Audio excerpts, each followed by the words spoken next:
Calipayan Farms is actually born by childhood kasi I actually grew up in Manila, but my parents are from Dulag and Tacloban, and they opened a restaurant in Manila called Calipayan.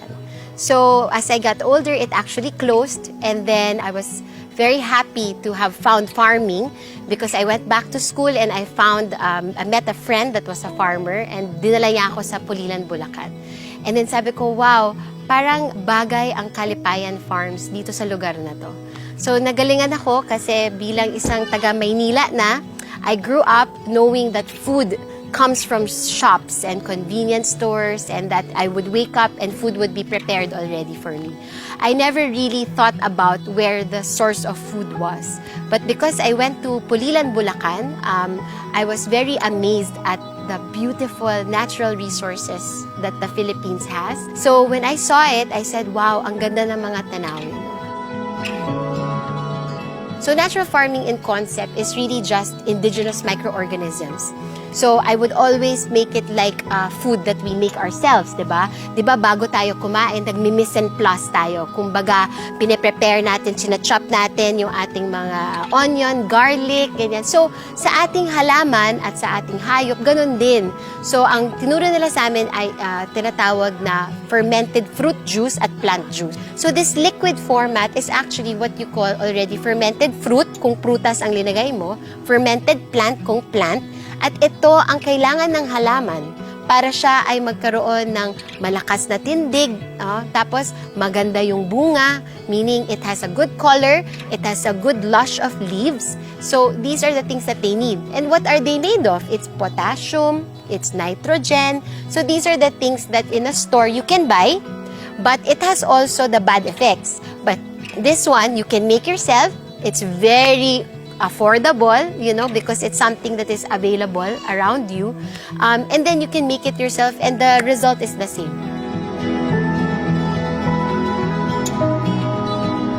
Our success in Pulilan, we said we want to replicate it in our own family farm. So the Calipayan that we have in Pulilan is actually a community farm that we ventured together with the private-public sector so that we can share the story that we had in Pulilan. Sabi ko, okay, when we came here, you know, the first thing that we did, we wrote a letter to the mayor. We introduced ourselves. We told them who we are. And you know what he did? He allowed us to sit down with the municipal agriculture office, engineering office. So in this way, when you come into a local government, you get to know the community. That's the first and foremost. You introduce yourself, and then the mayor linked me with the AWC because he found out that we have like-minded goals, which is really to do natural farming and to create products coming from our local produce or local materials. So he allowed us to collaborate together. So since then, Ms. Len is the president, and they have representatives coming from their 33 barangays. We have been continuously engaging one another to discuss about nutrition programs. Every year, they have a nutrition activity wherein each barangay creates their own food from whatever produce they have. To be honest, ang community, basta nakikita nilang may nagsusupport sa kanila at patuloy na nakikita yung ginagawa nila at, you know, binibigyan sila ng opportunities to be able to bring their products out there. Alam mo, grabe yung excitement nila. When I met them, they were already this fun group, no? They had a lot of ideas and they loved participating in activities.